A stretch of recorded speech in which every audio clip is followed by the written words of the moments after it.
Mon point de vue est largement positif.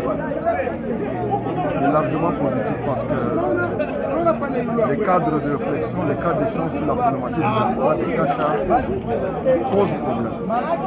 Nous avons signalé dans la réunion, nous avons montré quelques défis qui posent problème pour le développement des cachats.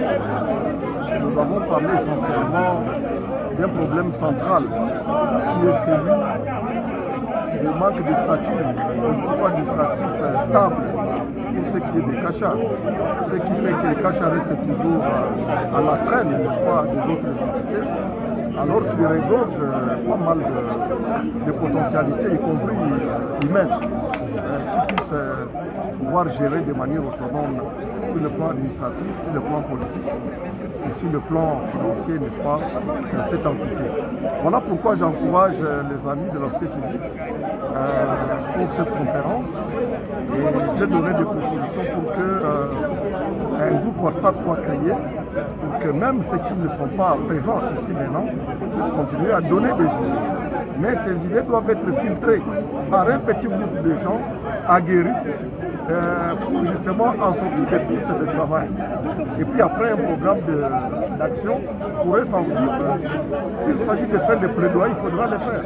S'il s'agit de jeter un pont sur une rivière, il faudra le faire. S'il s'agit de créer des cadres où les gens puissent se voir de manière régulière pour échanger en termes de barza, de développement des cachats, il faudra le faire. Et j'ai encouragé le fait que ce groupe de travail devra pouvoir être soutenu. Et j'ai donné mon accord pour que ce groupe soit vraiment soutenu. Et moi-même, je serai le premier à pouvoir faire un premier geste pour que les amis qui vont pouvoir travailler puissent quand même travailler dans des conditions acceptables. Bon, tout est prioritaire maintenant. Tout devient prioritaire. Et je pense que je ne vais pas trop anticiper ou même influencer la réflexion approfondie qui devrait être menée. Mais je pense qu'une action de plaidoyer croisée avec la notabilité qui travaille déjà à Kinshasa est une chose assez importante. Maintenant, il faut voir comment Bukavu va coordonner avec Kinshasa, enfin, Kacha va coordonner avec Kinshasa pour justement arriver à finaliser ce dossier. Parce que le statut de Kacha comme commune autonome va induire d'autres solutions qui actuellement se présentent comme des problèmes.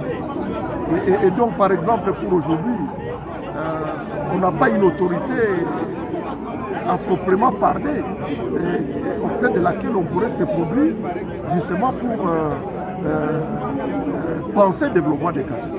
Mais si on avait un bourgmestre, si on avait un conseil communal, si on avait des députés communaux, vous voyez un peu, ça pourrait déjà permettre à ce que les choses puissent aller de l'avant. Il ne faut pas aussi oublier que dans le cadre de la décentralisation, Kacha va pouvoir créer, n'est-ce pas, de l'emploi. Créer une commune, c'est créer de l'emploi. Vous voyez un peu, la commune doit être animée. Et même la décentralisation elle-même a besoin des animateurs.